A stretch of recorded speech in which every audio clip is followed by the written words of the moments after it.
you awesome bipeds, quadrupeds, and even the occasional dinosaurs. Merry meet to all of you. My name is Little Wolf, and welcome once again to my den. Wipe your paws and gather around the fire. The cauldron is hot and bubbling, and the coffee, tea, and hot chocolate are ready to go. And before we get started, I make this quick plea. I know this time of year can be very hard mentally and physically for some people, and possibly even lonely. So if you need someone to talk to, you can hit me up in the chats, or find me on Discord. And I know there are a handful of other people that will be willing to chat with you if you need. People like Fohammer335 and Alien X Gaming, just to name a few.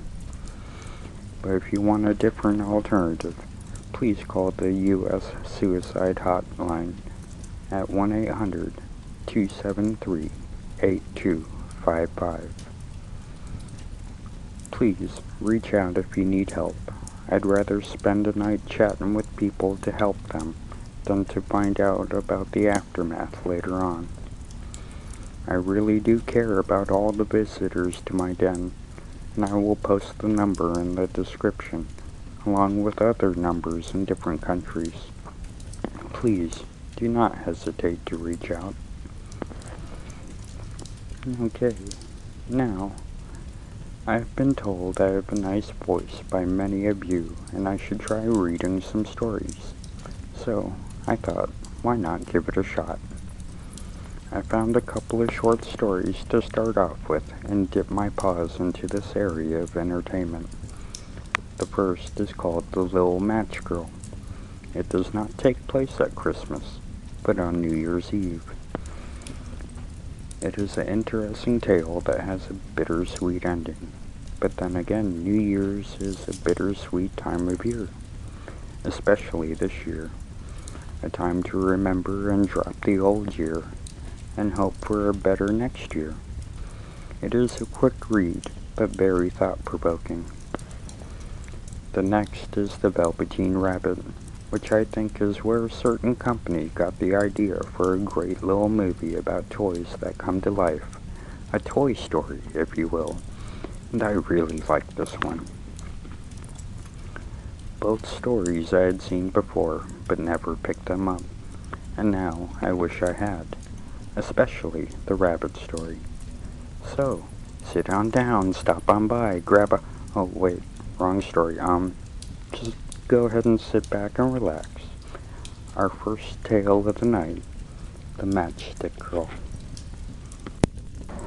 The Little Match Girl, by Hans Christian Andersen. It was New Year's Eve and dreadfully cold. The snow fell quickly in the darkening light as evening came on. In the cold and in the darkness, there walked along the street a poor little girl, bareheaded and with no shoes on. When she left home, she had slippers on, it was true, but they were much too large for her feet. Her mother had used those slippers till then, but the poor little girl lost them running across the street when two carriages were passing quickly by. When she looked for them, one was not to be found, and a boy grabbed the other and ran away with it. So, on the little girl went, with her bare feet that were red and blue with cold. In the old apron she wore, she had bundles of matches, and she also carried a bundle in her hand. No one had bought so much as a bunch all day long, and no one had given her even a penny. Poor little girl, shivering with cold and hunger, she crept along, feeling miserable. The snowflakes fell on her long hair, which hung in pretty curls about her neck, but she did not think of her beauty, or of the cold. Light shone from every window, and she could smell the beautiful smell of roast goose being cooked for New Year's Eve in all the houses. She could not stop thinking about it. In a corner between two houses, she sat down. She tucked her feet underneath her, but still she grew colder and colder. She did not dare go home, as she had not sold any matches and could not bring in any money. Her father would certainly not be pleased. Besides, it was cold enough at home, as they only had a roof above them that was full of holes. Now her hands were nearly frozen with cold. She thought that maybe a match might warm her fingers if she lit it. So at last she drew one out. She struck it, and how it blazed and burned! It gave out a warm, bright flame like a little candle, and she held her hands over it. A wonderful little light it was. It really seemed to the little girl as if she sat in front of a great iron stove with a lovely fire inside of it. So nicely it burned that the little girl stretched out her feet to warm them. How comfortable she was! But then the flame went out, the stove vanished, and nothing remained but the little burnt match in her hand. She rubbed another match against the wall. It burned brightly, and where the light fell on the wall, she could suddenly see right through it into a room. A snow-white cloth was spread on a table, on which there lay beautiful china plates, while a stuffed roast goose cooked away and made the most delicious smell. And what was more delightful still, and wonderful, the goose jumped up from the dish, with knife and fork still in its breast, and waddled along the floor straight toward the little girl. But the match went out then, and nothing was left to her but a thick, damp wall. She lit another match, and now she was under a most beautiful Christmas tree, larger and far more prettily decorated than the one she had seen through the glass doors at the rich merchants'. Hundreds of candles were burning on the green branches, and little painted figures like she had seen in shop windows looked down on her. The child stretched out her hands to them, but then the match went out. Still the lights of the Christmas tree burned higher and higher into the sky, until she saw one fall, forming a long trail of light. "Now someone is dying," murmured the child softly, for her grandmother, the person who loved her the most, and who was now dead, had told her that whenever a star falls, a soul goes up to heaven. She struck yet another match against the wall. It lit, and in its brightness her dear old grandmother appeared before her, beaming love and kindness. "Oh, grandmother," the child cried, "take me with you. I know you will go away when the match burns out. You, too, will vanish like the warm stove and the splendid New Year's feast, the beautiful Christmas tree." And to make sure her grandmother would not disappear, she lit a whole bundle of matches against the wall, and they burned with such a brilliant light it became brighter than the midday sun. Her grandmother never looked so grand and beautiful. She took the little child into her arms and they flew joyfully together, climbing higher and higher, far above the earth, away from the cold and hunger, and to heaven. They found her the next morning, leaning against the wall, with red cheeks and smiling mouth, frozen to death on the last evening of the old year. "She wanted to warm herself, poor little thing," people said. "I wonder why she looked so happy," some people asked. No one imagined what beautiful things she had seen, or how happily she had gone with her grandmother into the new year.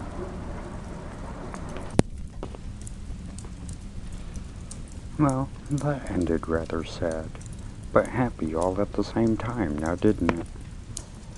Kind of had a vibe of a stop at Willoughby, an ending that hits you right in the feels. So, to lighten the mood, let's move on to our next story, about a toy rabbit that wishes to become real, and toys that move and talk when no one is looking. 'Cause you'll have a friend in... Oh, sorry, it just comes out with the story. The Velveteen Rabbit. The Velveteen Rabbit by Marjorie Williams. There was once a Velveteen Rabbit, and in the beginning he was really splendid. He was fat and bunchy as a rabbit should be. His coat was spotted brown and white. He had real thread whiskers, and his ears were lined with pink sateen. On Christmas morning, when he sat wedged on top of the boy's stocking, with a sprig of holly between his paws, the effect was quite charming. There were still other things in the stocking: nuts and oranges, and a toy engine, and chocolate almonds, and a clockwork mouse. But the rabbit was quite the best of all. For at least 2 hours the boy loved him, and then aunts and uncles came to dinner, and there was a great rustling of tissue paper and unwrapping of parcels. And in the excitement of looking at all the new presents, the Velveteen Rabbit was forgotten. For a long time he lived in the toy cupboard or on the nursery floor, and no one thought very much about him. He was naturally shy, and being only made of velveteen, some of the more expensive toys quite snubbed him. The mechanical toys were very superior and looked down upon everyone else. They were full of modern ideas and pretended they were real. The model boat, who had lived through 2 seasons and lost most of his paint, caught the tone from them and never missed an opportunity of referring to his rigging in technical terms. The rabbit could not claim to be a model of anything, for he did not know real rabbits existed. He thought they were all stuffed with sawdust like him, and he understood that sawdust was quite out of date and should never be mentioned in modern circles. Even Timothy, the jointed wooden lion, who was made by disabled soldiers and should have had broader views, put on airs and pretended he was connected with the government. Between them all, the poor little rabbit was made to feel himself insignificant and commonplace, and the only person who was kind to him at all was the Skin Horse. The Skin Horse tells his story.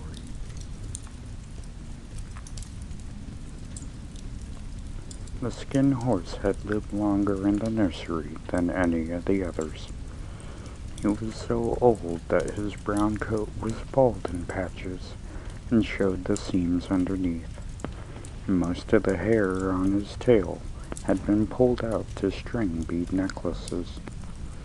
He was wise, for he had seen a long succession of mechanical toys arrive to boaster and swagger, and by break their mainsprings and pass away, and he knew they were only toys and would never turn into anything else, for nursery magic was strange and wonderful, and only those playthings that were old and wise and experienced like the Skin Horse understood all about it. "What is real?" asked the rabbit one day, when they were laying side by side near the nursery fender before Nana came to tidy the room. "Does it mean having things that buzz inside you and a stick-out handle?" "Real isn't how you are made," said the Skin Horse. "It's a thing that happens to you when a child loves you for a long, long time, not just to play with, but really loves you. Then you become real." "Does it hurt?" asked the rabbit. "Sometimes," said the Skin Horse, for he was always truthful. "When you are real, you don't mind being hurt." "Does it happen all at once, like being wound up?" he asked, "or bit by bit?" "It doesn't happen all at once," said the Skin Horse. "You become. It takes a long time. That's why it doesn't happen often to people who break easily, or have sharp edges, or have to be carefully kept. Gradually, by the time you are real, most of your hair has been lubbed off, and your eyes drop out, and you get loose in the joints and very shabby. But these things don't matter at all, because once you are real, you can't be ugly, except to people who don't understand." "I suppose you are real," said the rabbit, and then he wished he had not said it, for he thought the Skin Horse might be sensitive. But the Skin Horse only smiled. "The boy's uncle made me real," he said. "That was a great many years ago. But once you are real, you can't become unreal again. It lasts for always." The rabbit sighed. He thought it would be a long time before this magic called real happened to him. He longed to become real, to know what it felt like, and yet the idea of growing shabby and losing his eyes and whiskers was rather sad. He wished he could become real without these uncomfortable things happening to him. There was a person called Nana who ruled the nursery. Sometimes she took no notice of the playthings laying about, and sometimes, for no reason whatsoever, she went swooping in like a great wind and hustled them away into cupboards. She called this tidying up, and the playthings all hated it, especially the tin ones. The rabbit didn't mind so much, for wherever he was thrown, he came down soft. One evening, when the boy was going to bed, he couldn't find the china dog that always slept with him. Nana was in a hurry, and it was too much trouble to hunt for china dogs at bedtime. So she simply looked about her, and seeing the toy cupboard door stood open, she made a swoop. "Here," she said, "take your old bunny. He'll do to sleep with you." And she dragged the bunny out by one ear and put him into the boy's arms. That night, and for many nights after, the Velveteen Rabbit slept in the boy's bed. At first, he found it rather uncomfortable, for the boy hugged him very tight, and sometimes he rolled over on him, and sometimes he pushed him so far under the pillow the rabbit could scarcely breathe. And he missed, too, those long moonlight hours in the nursery, when all the house was silent, and his talks with the skinned horse. But very soon he grew to like it, for the boy used to talk to him, and made nice tunnels for him under the bedclothes, and he said they were like the burrows of the real rabbits lived in.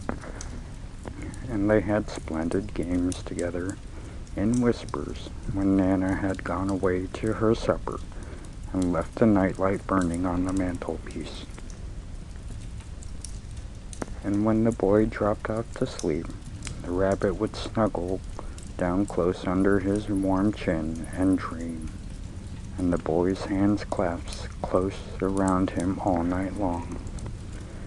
And so time went on, and the little rabbit was very happy, so happy that he never took notice how his beautiful velveteen fur was getting shabbier and shabbier, and his tail was becoming unsewn, and all the pink rubbed off his nose where the boy had kissed him. Springtime.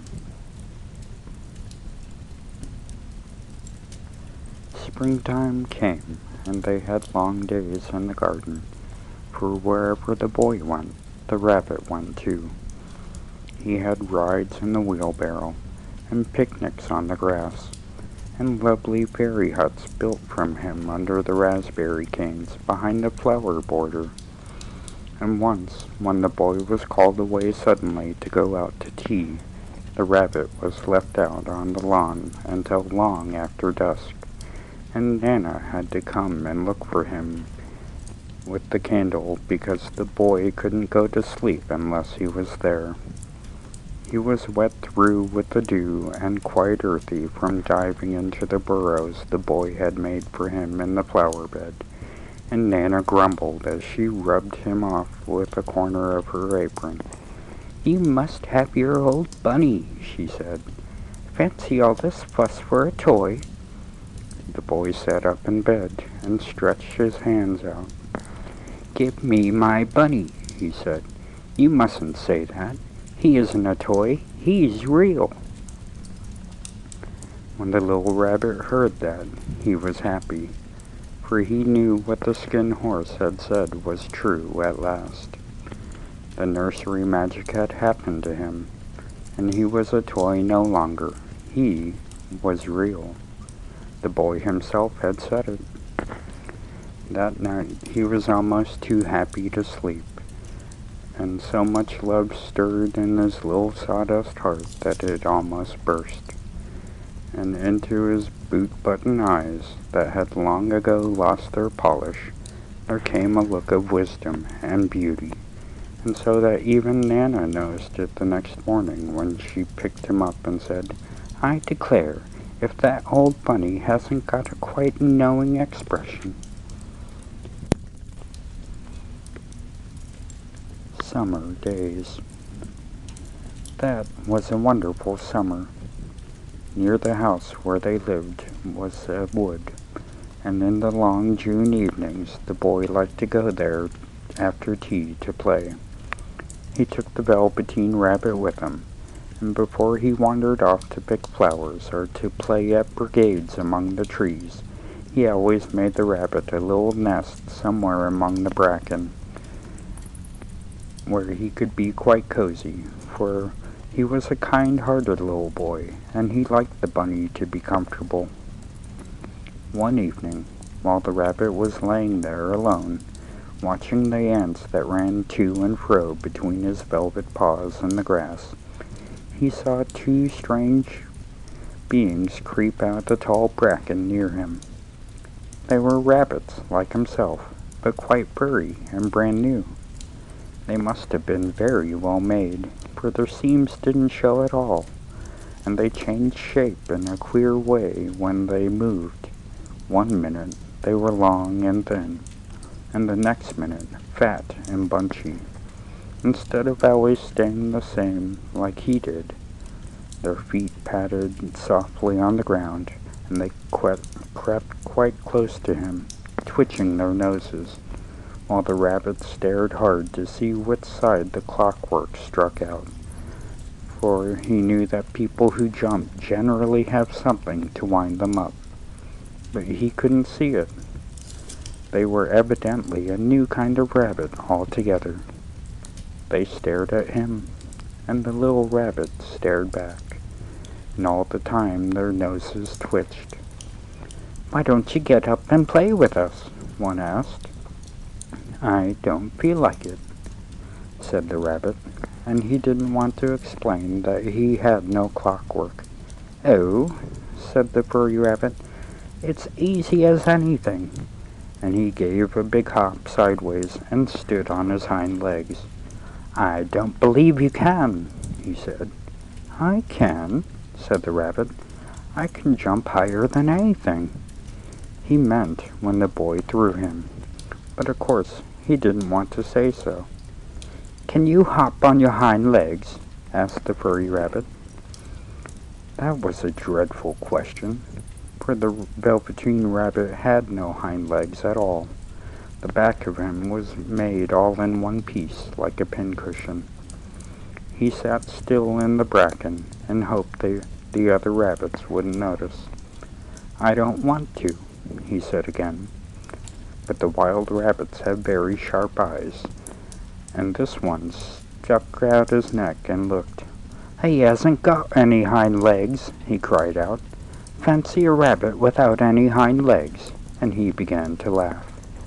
"I have," cried the little rabbit. I've got hind legs. I'm sitting on them." "Then stretch them out and show me, like this," said the wild rabbit, and he began to whirl around and dance till the little rabbit got quite dizzy. "I don't like dancing," he said. "I rather sit still." But all the while he was longing to dance, for a funny new tickling feeling ran through him, and he felt he would give anything in the world to be able to jump like these rabbits did. The strange rabbit stopped dancing and came quite close. He came so close this time his long whiskers brushed the Velveteen Rabbit's ear, and then he wrinkled his nose suddenly and flattened his ears and jumped backwards. "He doesn't smell right," he exclaimed. "He isn't a real rabbit at all. He isn't real." "I am real," said the little rabbit. "I am real. The boy said so." He nearly began to cry. Just then there was the sound of footsteps, and the boy ran past near them, and with a stamp of feet and a flash of white tails, the two strange rabbits disappeared. "Come back and play with me," cried the little rabbit. "Oh, do come back. I know I'm real."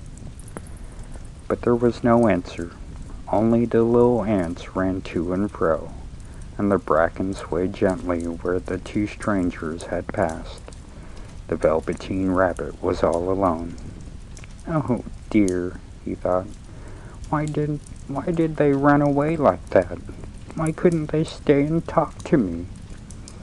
For a long time he lay very still, watching the bracken, and hoping they would come back, but they never returned. And presently the sun sank lower, and little white moths fluttered out, and the boy came and carried him home. Anxious times. Weeks passed, and the little rabbit grew very old and shabby, but the boy loved him just as much. He loved him so hard that he loved all his whiskers off, and the pink lining in his ears turned gray, and his brown spots faded.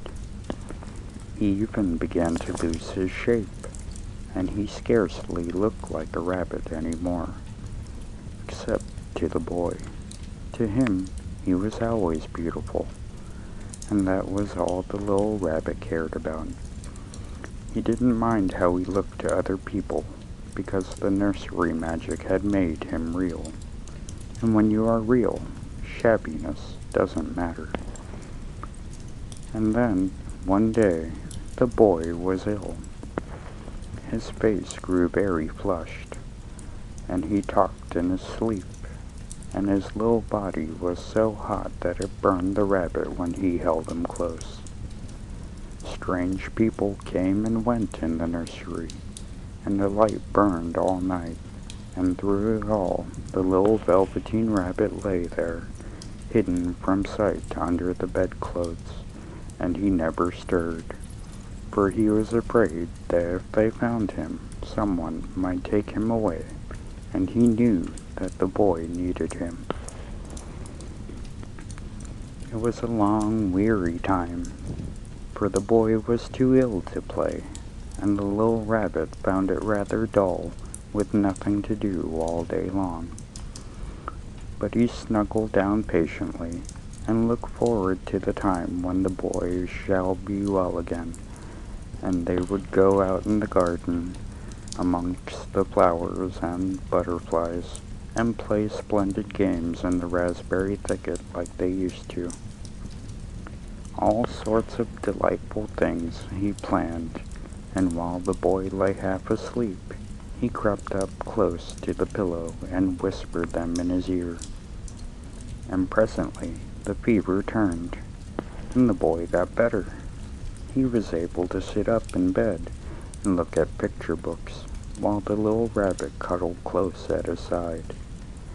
And one day they let him get up and dress. It was a bright, sunny morning, and the windows stood wide open, but they had carried the boy out onto a balcony wrapped in a shawl, and the little bunny lay tangled amongst the bedclothes, thinking. The boy was going to the seaside tomorrow. Everything was arranged, and now it only remained to carry out the doctor's orders. They talked about it all, while the little rabbit lay under the bedclothes, with just his head peeping out, and listened. The room was to be disinfected, and all the books and toys that the boy had played with in the bed must be burnt. "Hurrah!" thought the little rabbit. "Tomorrow we shall go to the seaside." For the boy had often talked of the seaside, and he wanted very much to see the big waves coming in, and the tiny crabs, and the sand castles. Just then Nana caught sight of him. "How about his old bunny?" she asked. "That?" said the doctor. "Why, that's a mass of scarlet fever germs. Burn it at once." "What? Nonsense. Get him a new one. He mustn't have that one any more." And so the little rabbit was put into a sack with the old picture books and a lot of rubbish, and carried out to the end of the garden behind the fowl house. That was a fine place to make a bonfire, only the gardener was too busy just then to attend to it.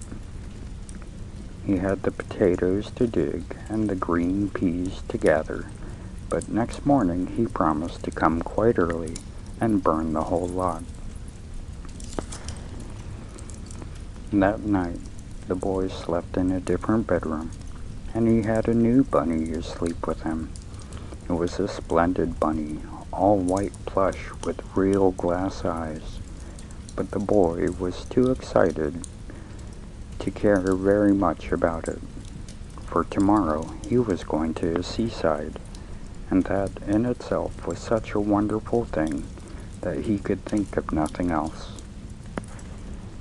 And while the boy was asleep, dreaming of the seaside, the little bunny lay amongst the old picture books in the corner behind the fowl house, and he felt very lonely. The sack had been left untied, and so by wriggling a bit, he was able to get his head through the opening and look out. He was shivering a little, for he had always been used to sleeping in a proper bed, and by this time his coat had worn so thin and threadbare from hugging that it was no longer any protection for him. Nearby he could see the thicket of raspberry canes, growing tall and close like a tropical jungle, in whose shadow he played with the boy on bygone mornings.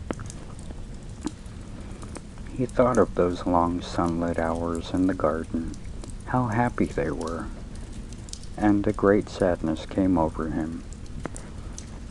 He seemed to see them all pass before him, each one more beautiful than the other.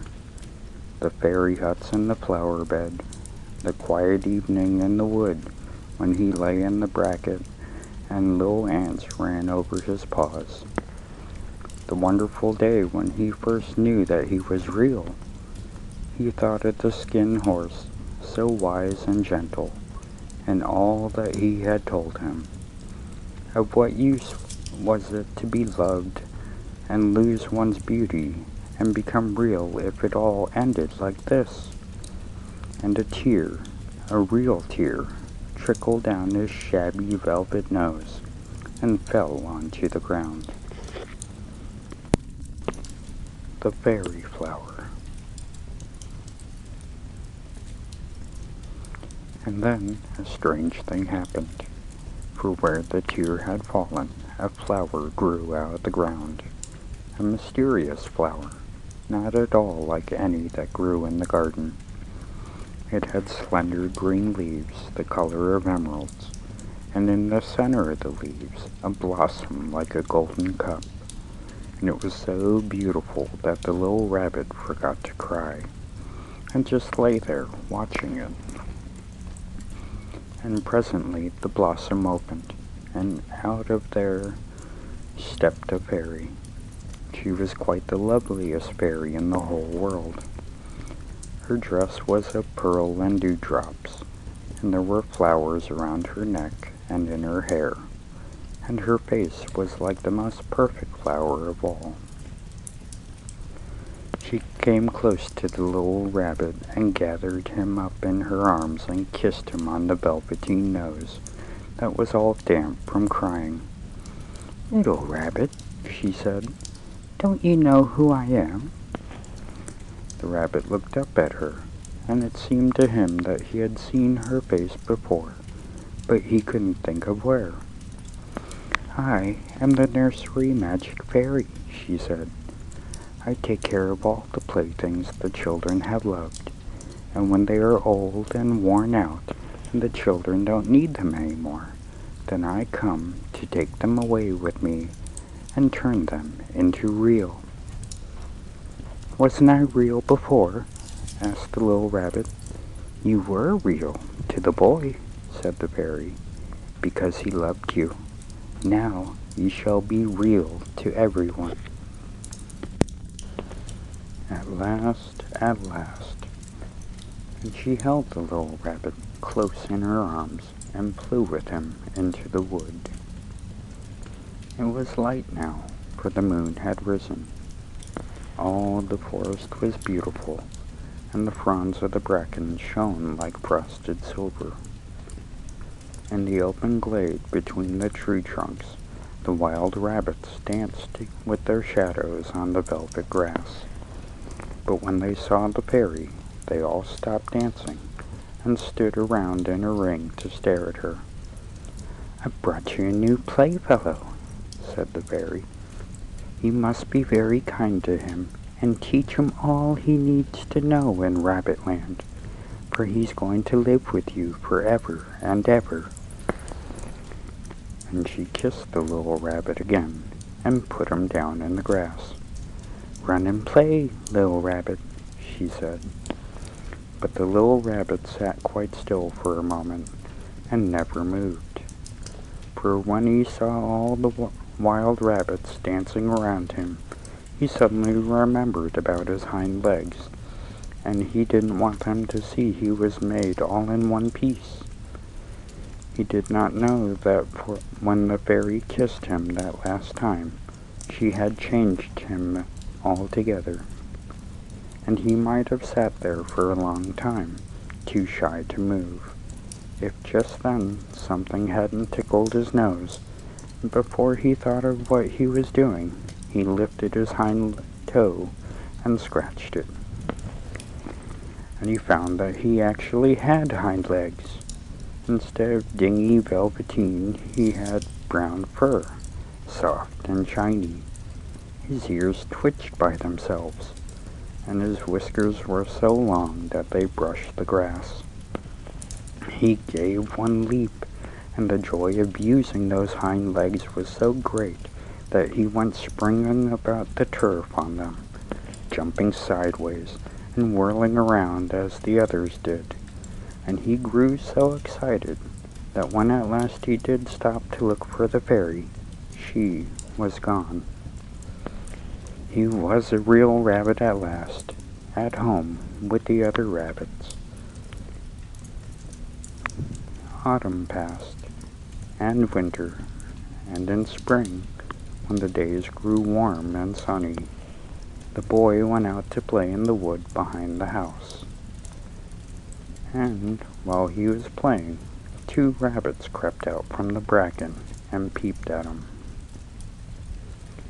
One of them was brown all over, but the other had strange markings under his fur, as though long ago he had been spotted, and the spots still shone through. And about his little soft nose, and around his black eyes, there was something familiar, so that the boy thought to himself, "Why, he looks like my old bunny that I lost when I had scarlet fever." But he never knew it really was his own bunny, come back to look at the child who first helped him to be real. The end. And those are the stories for tonight. I hope you had a good time listening and relaxing by the fire while I read those to you and your family. And it does ring true what the Skin Horse says about those who do not become real because they think too highly of themselves or have edges that are too sharp. This season, and to the ones that follow, we should strive to be real. Your true friends will find you and care for you no matter how shabby you feel. You will be loved by real people, and as you are cared for by me. And that is why my den is always open to those that need a break, a friend, and an ear to bend. Please stop by any time you need to, and be kind, for we have only one planet, and we have to share it. I'll see you again really soon, and until then, be excellent to each other. Bye-bye, you awesome bipeds, quadrupeds, and the occasional dinosaurs. I love you all. Good night.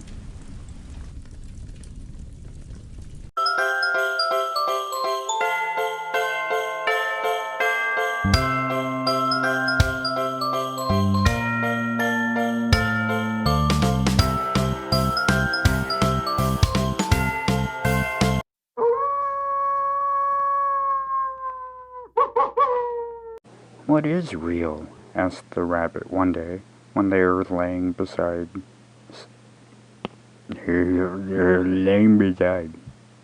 Nana was in a hurry and it was too much trouble for the China dog at your words are hard. Except to the boy. To him, he was always beautiful, and that's all that mattered to the little rabbit. No, that's not how it's written. Yes, okay. She was quite the loveliest fairy in the whole world. Her dress was the color of pearl and dewdrops. And I can't read anything else, because I am an idiot. Ding!